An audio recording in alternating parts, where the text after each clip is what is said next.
Dito tayo sa Okay lang to sir, tanggal na. SM Caloocan. Ha? Bubunutin. Bubunutin muna natin to at tutulungan muna sila, may problema sa bubong nila eh. Habang tag-init, tapos ilinisan na rin natin yung ano,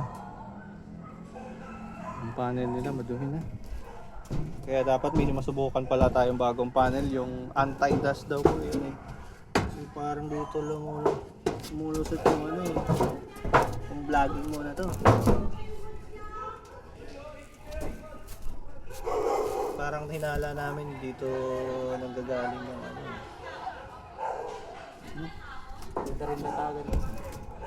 Wala naman tao. Hinala namin dito sa may UP isa pa. So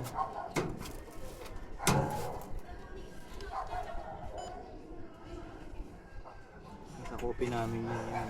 Kita nyo ba?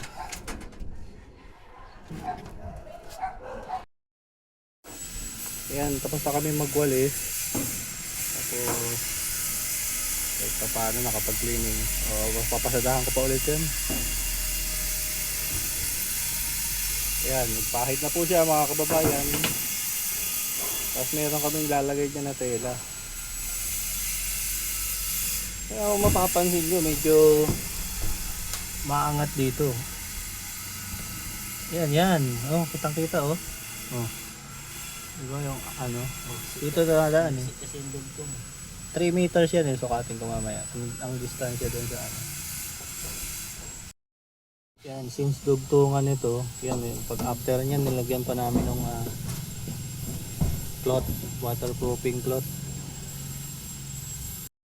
May magiging discount. Yan, so may gap siya.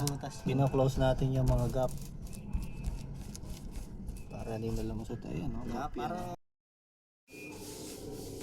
Yan, hinimod na ni Boy.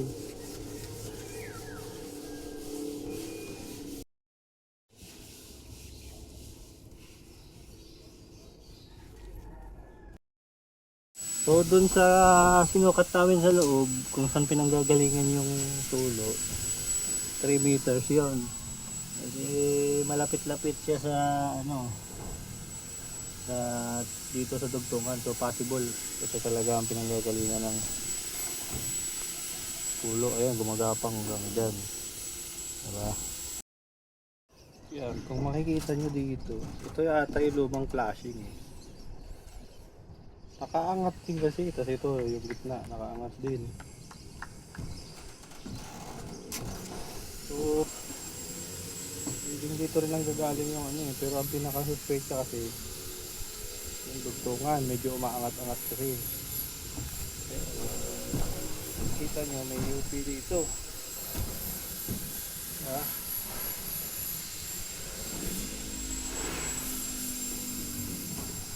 Pagigihan yung trabaho niya dyan ha. Nabayaran kayo na may-ari na maayos. So, nilagyan din namin sa dugtungan na yan. Tapos sa dugtungan na to,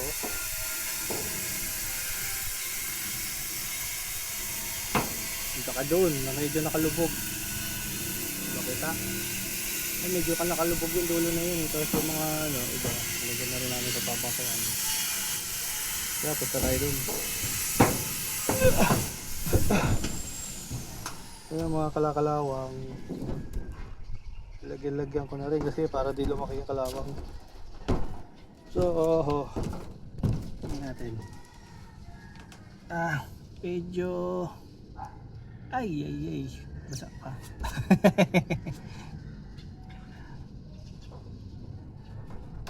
Papasadahan mo nga dito saglit. Basa pa pala. Maya titestingin natin yan. No? May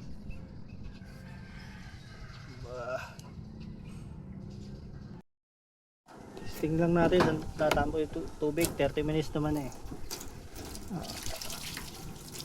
Saan tatambay yung tubig? Paano ang flow?